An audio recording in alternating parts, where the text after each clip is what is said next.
Iimbestigahan na ng Senado ang umano'y Chinese submarine drone na natagpuan sa Masbate noong nakaraang linggo.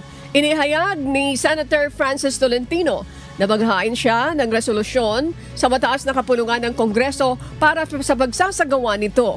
Ito ay sa gitna na isinasagawa na ring investigasyon ng Naval Intelligence kaugnay ng naturang submarine drone. Sa inisyal na impormasyon na nakalap ng mambabatas, sinabi nito na ang submarine drone ay para sa marine at specific research at hindi para sa military purposes.